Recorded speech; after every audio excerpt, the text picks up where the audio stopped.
Oi, pessoal, tudo bem? Eu sou a professora Roberta e hoje a gente vai conversar sobre as funções da coesão do texto e também, como pano de fundo, a gente vai falar um pouco sobre coerência e a coerência em todas as formas de texto.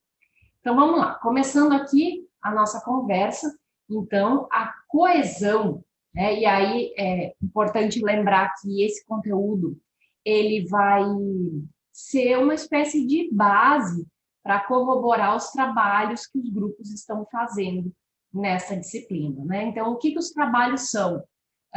Boa parte dos trabalhos, eles falam coisas muito semelhantes, porém, sob ponto de vista diferentes, com exemplificações diferentes.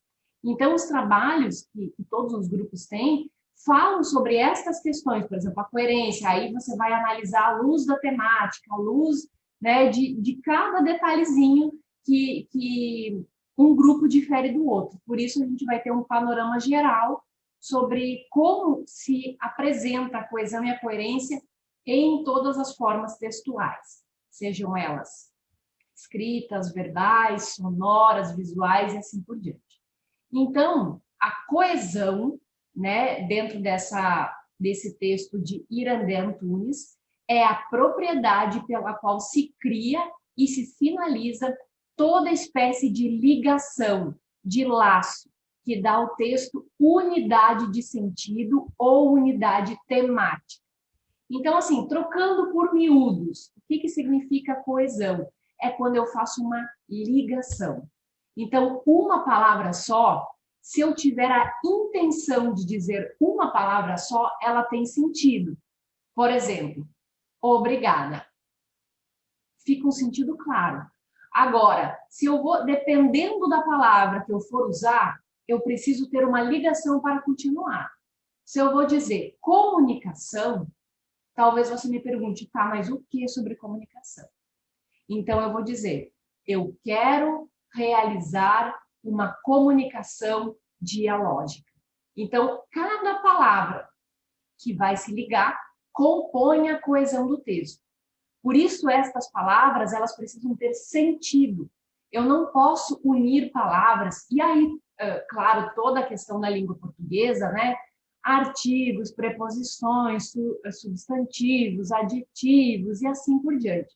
Eu não posso unir essas palavras sem ter um sentido, porque aí o texto ele não vai ter coesão, né? Então, assim, ele precisa ter sentido ou ainda uma compreensão temática, ou seja, falar do mesmo assunto. Eu não posso trazer uma palavra e em seguida uma outra em que não tem nada a ver com o outro. As palavras não dialogam, né? Então, não tem sentido. Por exemplo, comunicação, luz. E aí, o que eu quero dizer com isso? Então, a minha frase, ela precisa ter uma unidade de sentido, uma compreensão para o meu interlocutor. Então, as funções da coesão no texto. Eu gosto de, nos meus slides, colocar um trecho de texto, né, com a referência do autor.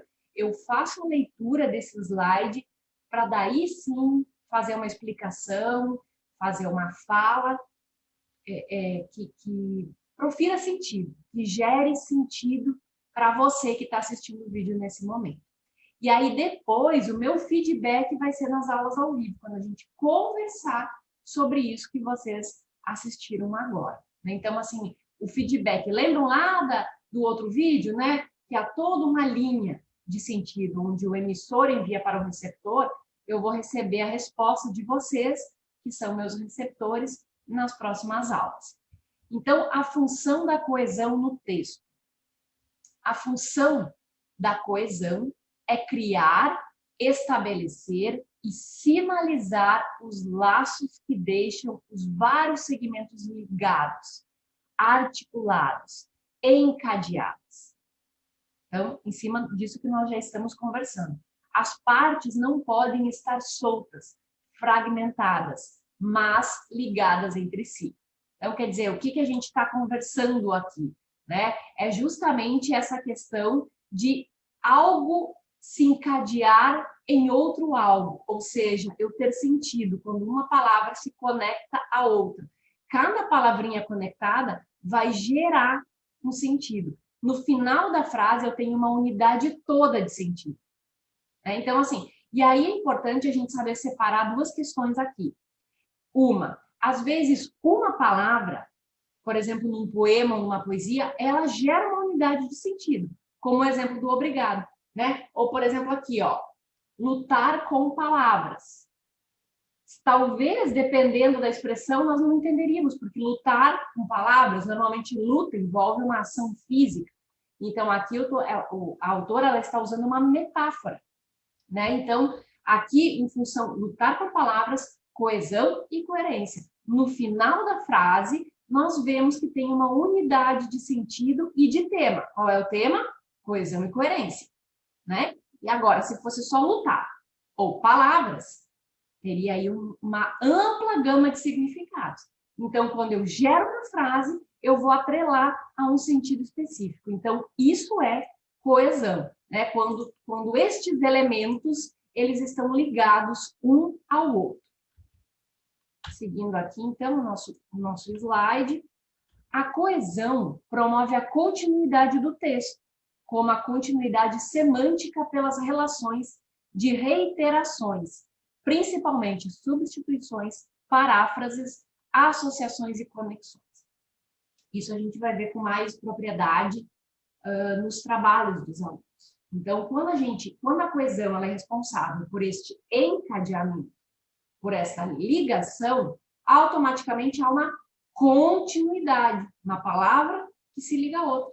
Às vezes um artigo que se liga a um substantivo, né? Que se liga a um objeto, que se liga a uma preposição e assim por diante. Então, estas continuidades geram uma coesão. E aí, ali, a questão das reiterações, por exemplo, a gente usa muito isso no jornalismo, né? Fazer uma substituição, por exemplo.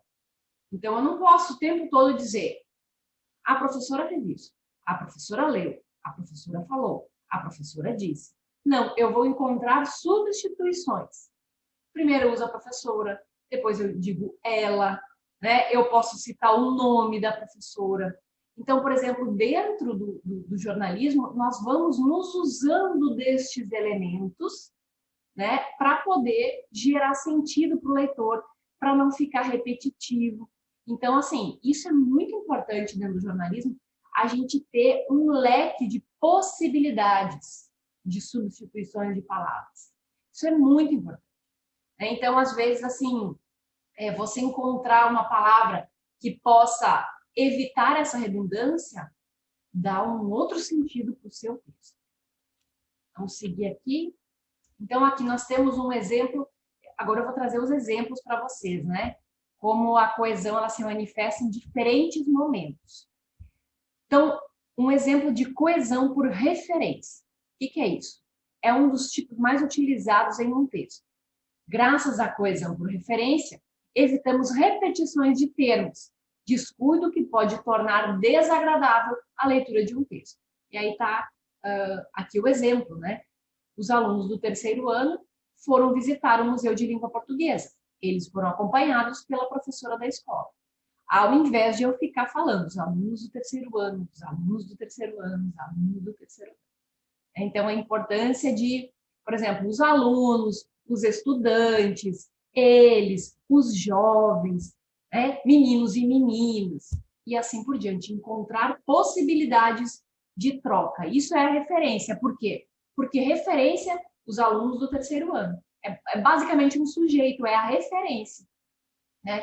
Então, você substitui essa referência por sinônimos, por outras palavras que possam ter o mesmo sentido, mas enriquecer a sua frase. Exemplo de coesão por substituição. São empregadas palavras e expressões que retomam termos já enunciados através da ANAFA. Observe o exemplo. Os alunos foram advertidos pelo mau comportamento. Caso isso volte a acontecer, eles serão suspensos. Então, é muito semelhante ao primeiro. Só que quando eu uso a palavra referência, tem a ver com referencial, tem a ver com informação. E aí, assim, vocês podem ver que tanto a referência quanto a substituição evita a repetição de termos, né? Mas a referência eu tenho uma informação a mais, os alunos do terceiro ano. Então, além de ter um sujeito, eu tenho uma informação. E aqui na repetição é a questão da repetição de novo, né? Olha, o exemplo errado aqui. Os alunos foram advertidos pelo mau comportamento. Caso o mau comportamento volte a acontecer, os alunos serão suspensos, né? Então, eu estou substituindo aqui alunos e mau comportamento. Tá? Então, assim, os dois, tanto coesão por substituição quanto coesão por referência, na prática, eles se aplicam de forma muito semelhante. A diferença é que um tem uma informação junto com o substantivo, né? Com a questão do sujeito do texto. Quem são os meus sujeitos? São os alunos. Né? Então, eu tenho uma informação junto ao sujeito. E aqui não, aqui é uma questão de troca mesmo. Coesão por elipse, outro exemplo. Ocorre por meio da omissão de uma ou mais palavras, sem que isso comprometa a clareza de ideias da oração. Então, quer dizer, você vai omitir as palavras. Maria faz o almoço e, ao mesmo tempo, conversa ao telefone com a amiga, ao invés de ficar repetindo. Maria faz o almoço e, ao mesmo tempo, Maria conversa ao telefone com a amiga. Então, assim, pessoal, o que é importante? Aparentemente, parece que vocês estão tendo uma aula de português lá do ensino médio. Mas no que é que isso se aplica ao jornalismo? É uma questão muito importante que vocês vão, se forem meus alunos, eu falo muito sobre isso e vão ouvir até o final da graduação, que é a questão da edição. O que é fundamental no texto de jornalistas é a nossa capacidade de cortar, de mudar. Um texto, ele só se faz texto primoroso, inteligente e objetivo se a gente souber, além de escrever, além de verbalizar, se a gente souber usar as palavras certas na hora certa. Então, assim, e depois, muitas vezes, num texto escrito, você tem a possibilidade de revisitar esse texto, cortar palavras, mudar expressões, né? Cortar coisas desnecessárias. Então, quer dizer, estes cortes se chamam na linguagem jornalística de edição. E a coesão permite que estas possibilidades de coesão permitem que nós possamos fazer isso. Então, aqui nós temos um exemplo de coesão por conjunção. Esse tipo de coesão possibilita relações entre os termos do texto através do emprego adequado de conjunções. Então, aqui, como não consegui ingressos, não fui ao show. Contudo, assisti ao espetáculo pela televisão. Né? Então, quer dizer, eu estou aqui linkando como e contudo. Tem aqui, de novo, possibilita relações entre os termos do texto através do emprego adequado de conjunções. Como e contudo são duas conjunções. Então, eu poderia dizer, eu não consegui ingressos, por isso eu não fui para o show. Eu assisti...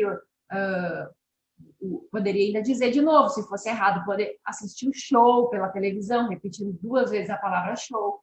Então, aqui vejam como a frase ela já está editada. Como não consegui ingressos, primeira conjunção, não fui ao show. Contudo, segunda conjunção. Poderia ter, né? Uso uma conjunção semelhante.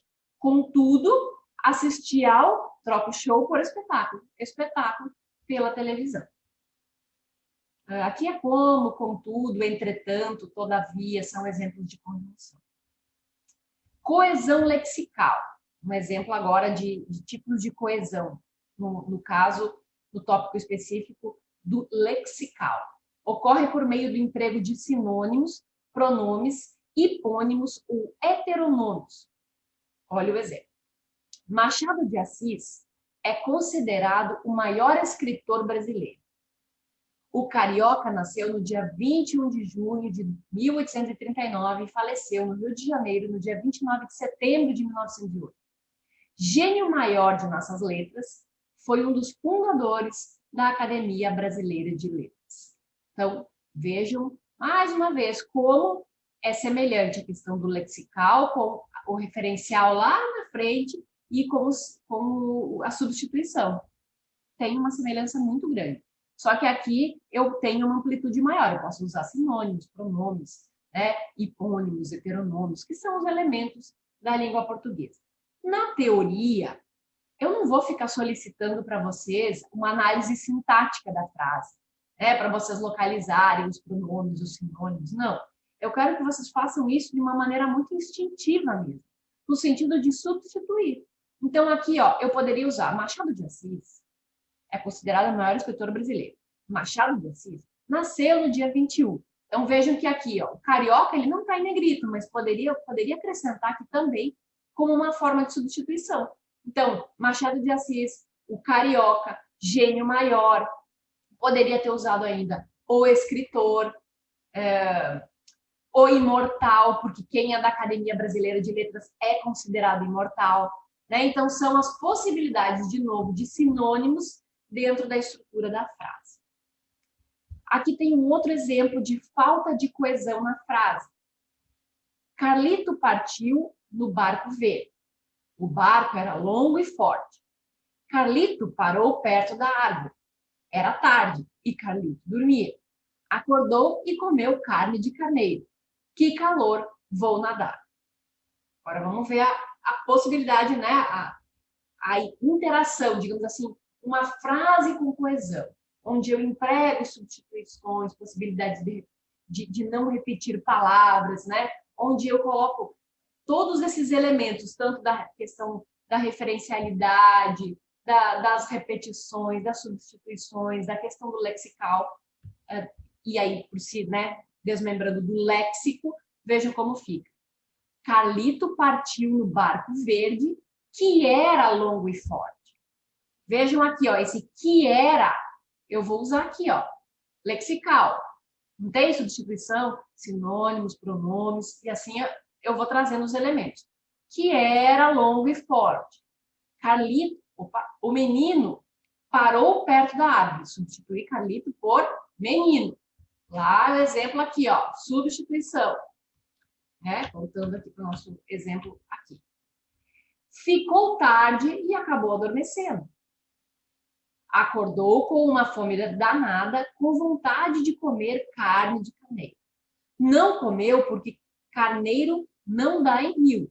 Sobrou a chance de nadar, o que foi bom, porque fazia calor. Vejam que a frase, inclusive, está mais explicada.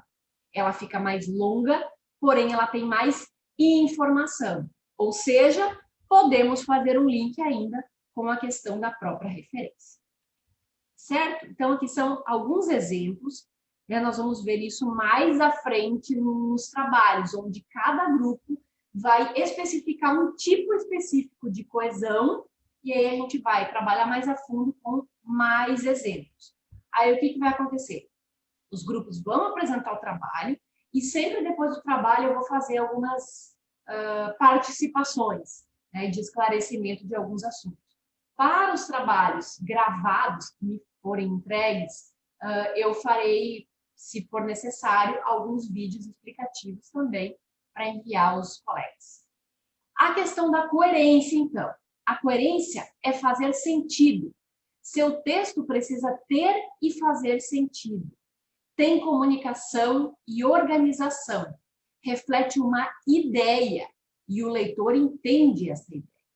Então, enquanto a coesão ela está mais atrelada à questão da formação da frase, da ligação da frase no sentido da língua portuguesa, da semântica, a coerência ela vem agregada a essa informação correta da semântica, da língua portuguesa, da estrutura da frase, mas ela também precisa refletir uma ideia. Às vezes a frase ela pode estar em termos da nossa língua portuguesa, ou em termos de gramática, correto? Mas ela não traz ideia. Ela não tem sentido e não tem ideia. Então, o importante é, enquanto na coerência eu produzo sentido numa frase que conecta uma palavra a outra e tem um sentido gramatical, na coerência eu tenho um sentido de ideias. Eu comunico uma intenção e uma ideia. E o leitor, ouvinte, espectador, precisa entender essa ideia. Senão, também não vai entender a explicação. Então, aqui, um exemplo de erro de coerência. Estava muito calor, que até começou a nevar. A parede estava sentada. Eu odeio comer carne. Por isso, vou pedir um bife mal passado. A frase, em termos de semântica, de gramática, de língua portuguesa, está ok. Mas tem sentido isso? A ideia, estava muito calor até que começou a nevar. Olha que doidice, né? Então, quer dizer, a coerência é quando aquilo que eu digo faz um sentido lógico, numa ideia lógica. Talvez a expressão lógica seja bem chave para a gente entender a função da coerência. Aí eu trouxe esse exemplo aqui, que eu li essa semana, recebi no meu Instagram. Primeiro, o Jornal Extra postou essa informação aqui, que está no lado direito aqui com a foto. Cantor Jorge processa ex-cunhado por crime contra a honra da atual mulher, ex do cunhado. Quer dizer, a gente até pode entender, mas que tem que fazer um esforço danado, tem. Na hora que eu li, eu parei e disse, como é que é? Peraí. Aí eu li de novo. E eu sempre tenho uma dificuldade com esse negócio de cunhado, nora, genro. Eu tenho que ficar pensando para entender. Eu fiquei pensando. Aí eu fui para o texto. Olha como diz o texto aqui. Acabou na justiça o desabafo feito pelo empresário Pedro Freitas nas redes sociais ao falar sobre o envolvimento de seu ex-cunhado Jorge, que faz dupla com Matheus, e sua ex-namorada, Raquel Boscati, com quem o sertanejo se casou há poucas semanas. O cantor e a atual mulher estão processando o irmão de Ina Freitas, ex do sertanejo e amiga de Raquel, por injúria. Jorge Alves Barcelos e Raquel Boscati da Silva deram entrada na ação em janeiro deste ano. Aí vai embora. Mas eu li e eu voltei. Quer dizer, depois de ler umas 4 vezes, eu até entendi. Mas não é um texto claro. Porque se fosse um texto claro, eu teria que entender na primeira vez. E aí eu pensei, será que é só eu que estou nessa leseira que não entendi? E eu fui para os comentários. Então ali, ó, 895 comentários. Na sua grande maioria, as pessoas também não entenderam. As pessoas dizem, não, que confusão. Que negócio é esse? Mas então quem está processando quem? As pessoas tentando decupar ali aquela informação, porque ficou um nó. Entende? Em termos de língua portuguesa, de gramática, de estrutura de frase, tá ok. Mas tá meio incoerente, porque as pessoas estão tendo que se esforçar para entender. Logo, o jornalismo não cumpriu o seu objetivo, que é a clareza da informação. Por isso esse texto, ele não tem coerência, porque a gente tem que ler mais de uma vez para entender. Então, a coerência e a coesão serão mais detalhadas nesses trabalhos em grupo que a gente vai ter na nossa disciplina.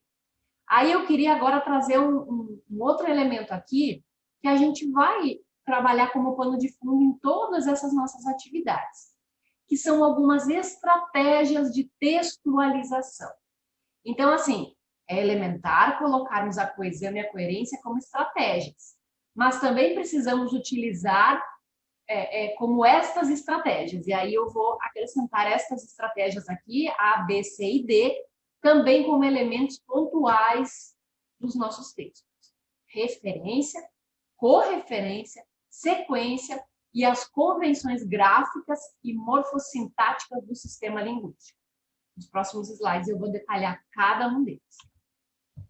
Então, a questão da referência, que a gente já falou um pouquinho antes.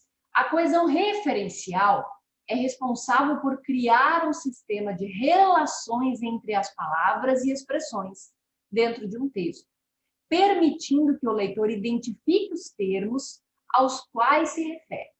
O termo que indica a entidade ou situação a que o falante se refere é chamado de referente. Tá? Então, quer dizer, é responsável pela relação entre palavras e expressões. E aí, um segredinho aqui, nós chamamos a linguagem jornalística de linguagem referencial. É quando você tem informação que gera relações que geram expressões que geram sentidos. Então, toda vez que nós temos um texto informativo em sua essência, nós dizemos que ele é um texto referencial. Por exemplo, aqui, Ana Elizabeth gritou. Ela fica apavorada quando fica sozinha, apesar de ser uma menina calma e inteligente. Aí tá aqui, nesse exemplo, o termo referente é Ana Elizabeth. Todas as vezes que o referente precisa ser retomado no texto, podemos utilizar outras palavras para que os leitores possam retornar e recuperar a ideia. E aí, assim, uma outra coisa interessante, né? Ana Elizabeth, ela, menina, poderia usar outros. Então, de novo, a Ana Elizabeth é o referente. E aí, por exemplo, na linguagem jornalística, que eu disse que a linguagem jornalística é referencial, por quê? Porque nós sempre temos personagens no nosso texto jornalístico. Sempre tem um fulano de tal, tantos anos, gerente do banco, presidente, sei lá, testemunha. Nós sempre temos referentes na linguagem jornalística. E os referentes, eles sempre fazem alguma coisa. O que é isso de fazer alguma coisa? Independente de ser algo bom ou ruim, eles fazem alguma coisa. Ou seja, envolve ação, envolve movimento, envolve verbo. Ana gritou. Gritou. Ação, verbo, movimento. Né? Ela fica apavorada. Então, assim, isso que é legal na linguagem jornalística. Sempre tem um referente, pelo menos um, muitas vezes tem mais de um, e eles, fulano falou, gritou, reiterou, né? Concordou, alegou, que são os verbos que que estão ali para amparar as ações dos referentes. O que é a correferência? Como o próprio nome sugere, ocorre quando duas ou mais expressões linguísticas possuem o mesmo referente. Pedro comeu a maçã que ele tinha comprado ontem. As expressões Pedro e ele podem ser correferentes, pois a um indivíduo existente no mundo como Pedro pode-se atribuir sem problemas as referências de ambas as expressões. Então, aqui, qual é a diferença aqui? Né? Eu poderia usar essa frase como correferente também? Também, porque Ana Elizabeth gritou, Ana Elizabeth fica apavorada. Ou apavora-se quando fica sozinha. Tá? Eu tenho dois elementos. Então, aqui é um exemplo de referência, porque tem uma pessoa. Aqui poderia ter também. Mas o que quer dizer isso? Foi duas vezes que eu trago. Pedro fez isso, Pedro fez isso, Pedro fez isso. Pedro comeu a maçã que Pedro tinha comprado ontem, né? Substituído por ele. Aí aqui, imagine que a história de Pedro, iniciada em 3, continua com a sentença. Foi isto que fez mal a ele. Notamos que há uma conexão entre a expressão isto, em 4, que foi isso que fez mal a ele, e o evento expresso por toda a sentença 3. Então, Pedro comeu a maçã que ele tinha comprado ontem. Foi isso que fez mal a ele. Então, aqui a gente tem como o referente o Pedro, que come a maçã e que comprou a maçã ontem, e nós podemos usar a própria maçã, né, que não é, claro, uma pessoa, mas a maçã que fez mal ao Pedro. Tá? Então, por isso, correferente. O Pedro está envolvido duas vezes e tem um segundo elemento, que é a maçã, que também aqui se torna um agente. Por quê? Porque a maçã fez mal ao Pedro, certo? Diferente daqui, né? A Ana, ela grita, ela fica apavorada e tal, mas não tem um segundo elemento. Então, aqui, se nós pudéssemos atrelar a uma correferência, seria no sentido de Ana Elizabeth e ela, né? No sentido de ser duas ações. Primeiro ela grita, depois ela fica apavorada. Mas aqui nós temos um correferente onde Pedro tem duas ações, ele come a maçã aqui, uma que ele compra ontem, duas ações, mas nós temos ainda a correferência da maçã, que é um segundo elemento que entra. Sequência. A coesão sequencial é responsável por criar as condições para a progressão textual. De maneira geral, as flexões de tempo e de modo dos verbos e as conjunções são os mecanismos responsáveis pela coesão sequencial nos textos.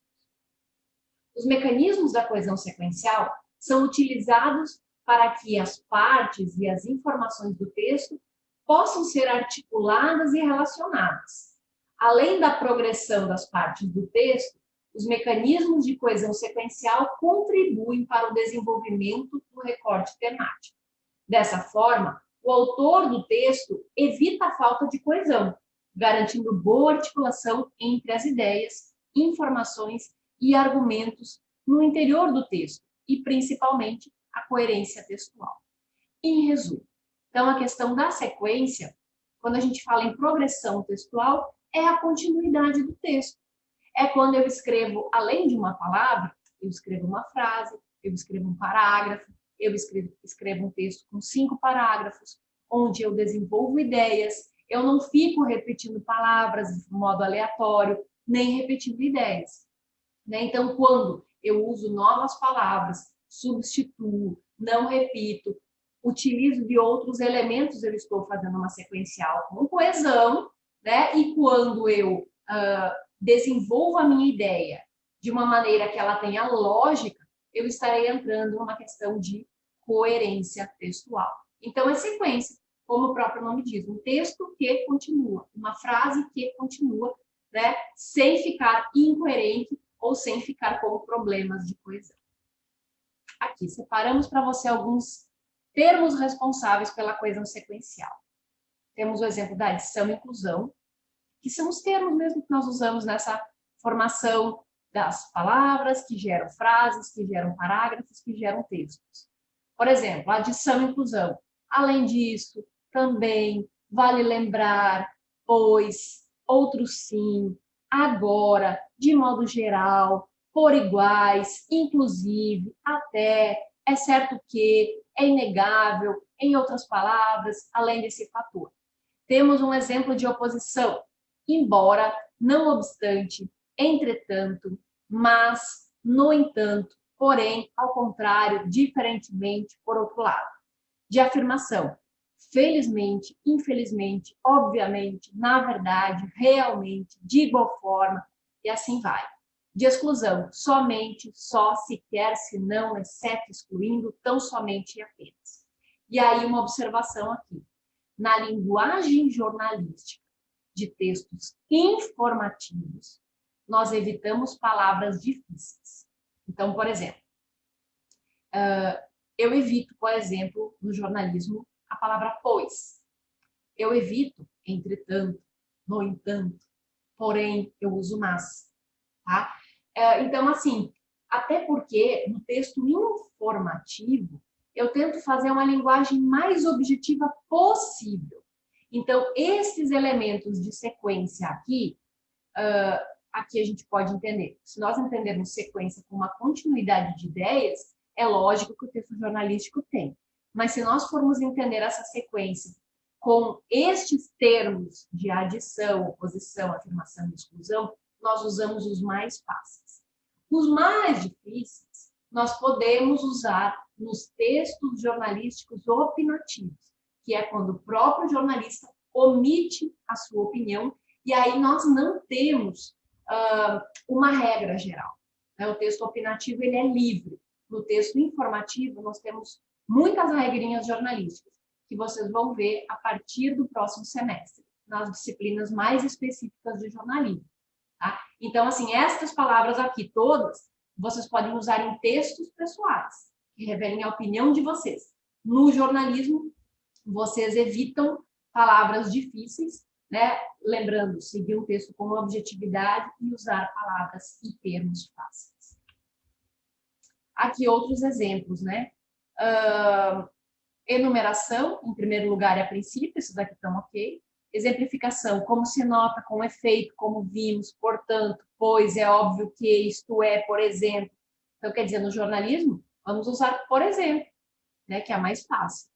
Conclusão, em suma, por conseguinte, em última análise, por fim, concluindo, finalmente, por tudo isso, em síntese, e assim por diante. Continuação, em seguida, depois, em geral, em termos gerais, por sua vez, outro sim. De novo, num texto jornalístico informativo, eu não vou usar outro sim. Eu uso no geral, depois, né? Agora, no texto opinativo, o texto é seu, você escreve como você quiser. Bom? E aí, por fim, chegando aqui nos nossos elementos finais da aula de hoje, as convenções gráficas e morfossintáticas do sistema linguístico. Se, por um lado, são todos os autores que nós usamos na nossa disciplina, tá? Se, por um lado, a ortografia facilita a vida do leitor, permitindo que o mesmo texto seja lido em qualquer variação dialetal, por outro lado, complica enormemente a vida dos usuários da escrita, que precisam conhecer as convenções ortográficas, já que não se escreve do mesmo jeito que se fala. Por isso, saber ortografia, conhecer a forma dicionarizada das palavras não é uma tarefa fácil. Além do mais, em função, faltou aqui, de sua maior visibilidade, faltou um de, a ortografia tende a ser usada como critério de avaliação do desempenho na escrita. O problema, muitas vezes, é que uma dimensão exagerada da importância das convenções situadas no sistema da palavra produz uma concepção de que a ortografia é o único fator que garante o sucesso de um texto, quando bem sabemos que a soma das palavras escritas corretamente não garante que o aprendiz produza um bom texto. As convenções ortográficas prevêem que todo usuário da língua reconheça o alfabeto como sistema de representação gráfica de sinais sonoros. Postula a necessidade de se escrever ortograficamente palavras com correspondências regulares diretas entre letras e fonemas. E aí aqui é necessário também reconhecer e fazer uso das grafias de palavras com correspondências regulares contextuais entre letras ou grupos de letras e seu valor sonoro. E aí aqui tem, por exemplo, alguns exemplos de pronúncia. Então, o que aqui é importante a gente entender? A convenção gráfica e morfossintática, né? Entendendo ortografia. O que é ortografia? É a forma como a gente escreve uma língua, né? E aí, assim, quando entra a palavra gráfica, gráfica é o próprio desenho, que é quando eu reconheço. Então, por exemplo, nós, falantes nativos da língua portuguesa, vamos botar aí entre aspas, brasileira, nós, em tese, deveríamos saber a ortografia das palavras da nossa língua e nós entendemos essas convenções gráficas. O que seria um exemplo de convenção gráfica? Por exemplo, casa. Escreve com S, mas eu pronuncio como se fosse com Z. Não falo caça, falo casa. Né? Então, quer dizer, essa expressão que eu escrevo com S, mas eu falo com Z, eu posso também chamar de convenção gráfica. Ou ainda, quando eu uso uma palavra com, por exemplo, Guilherme, uma palavra que eu escrevo com G-U-I. Então, qual é a convenção gráfica de Guilherme? G-U-I, né? O nome todo. Mas quando eu vou falar Guilherme, não vou falar Guilherme. Né? Então, assim, são exemplos. A convenção gráfica é o desenho, né? E aí a questão de ser morfossintático, gráfico e morfossintático. É toda a estrutura da língua, da fala. Lembrando que a gente escreve de um jeito, muitas vezes a gente fala de outro. Né? São expressões que nós usamos, são pronúncias que nós usamos. O próprio R, por exemplo, porta, porta, porta, né? São todas convenções que fazem parte de um processo todo de variação linguística também, né? Que é uma questão de som, tem uma questão de grafia, de visualidade, tem uma questão de estrutura de frase, de análise sintática, que aí nós entramos na questão morfossintática, e assim por diante. Então, assim, como alunos de jornalismo, volto a dizer, não é necessário que vocês saibam, digamos assim, fazer uma análise sintática da frase, mas é necessário que de modo básico, assim, algo elementar para vocês, que vocês escrevam de modo correto. Então, eu sempre falo para o aluno, às vezes ele não precisa me explicar o que ele fez em termos de convenção gráfica, ortográfica, morfossintática, mas ele precisa fazer certo como jornalista.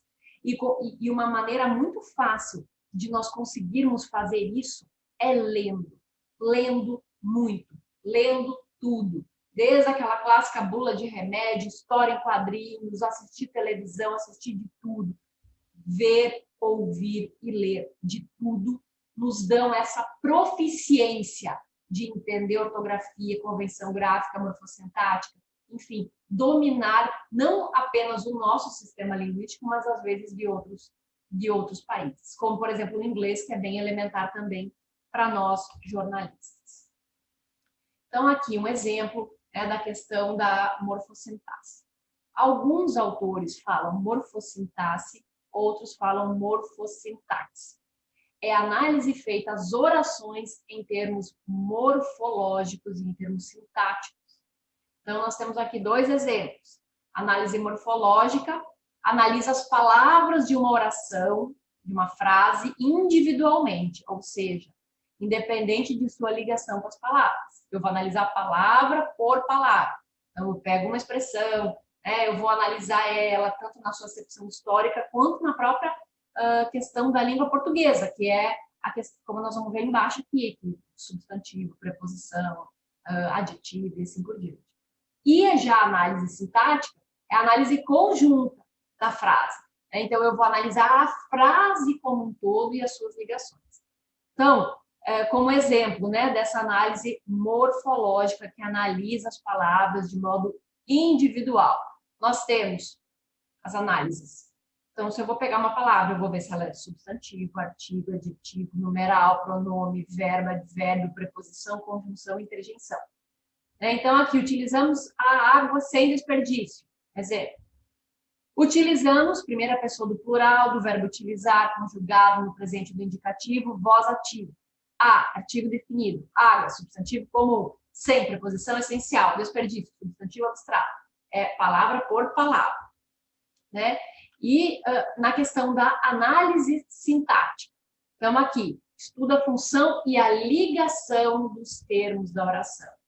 Temos sujeito, predicado, complemento verbal, complemento nominal, agente da passiva, adjunto adnominal ou adnominal, adjunto adverbial e aposto. E aqui um exemplo. Nós, sujeito oculto, utilizamos verbo transitivo direto e indireto, água, objetivo direto, objeto direto. Água é o núcleo do objeto e sem desperdício, adjunto adverbial. Isso aqui tudo é conteúdo de, eu não sei se é mais, enfim, entre primeiro, segundo e terceiro ano do ensino médio. Então, assim, a gente não vai usar isso especificamente no jornalismo. Tipo, eu não vou pedir para vocês fazerem uma análise sintática nem uma análise morfológica. Não é a intenção disso. Eu estou apenas aqui apresentando para vocês o que há para que, na construção dos textos jornalísticos de vocês tomem cuidado com estes elementos. Que vocês observem a questão morfológica, sintática, no sentido da estrutura da frase que vocês escolherem, que vocês prestem atenção para escreverem ou pronunciarem um texto com coesão e com coerência. Então, a ideia é, nessa disciplina, a gente não vai trabalhar esses elementos a fundo, mas nós vamos associar estes elementos dentro da linguagem técnica jornalística.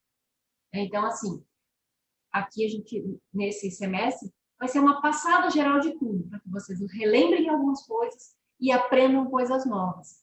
E a partir dos próximos semestres, a cada semestre, vocês mergulham mais na linguagem técnica jornalística. E aí sim, vocês vão ver como eles vão se encaixar dentro desta linguagem técnica jornalística, que também tem uma estrutura própria. Como, por exemplo, manchete, o subtítulo, lead, texto da notícia, pirâmide invertida, fontes, toda essa questão mais técnica que nós veremos mais à frente em outras disciplinas. Então, queridos, por hoje é isso e a gente volta a se encontrar em outro momento. Um abraço a todos.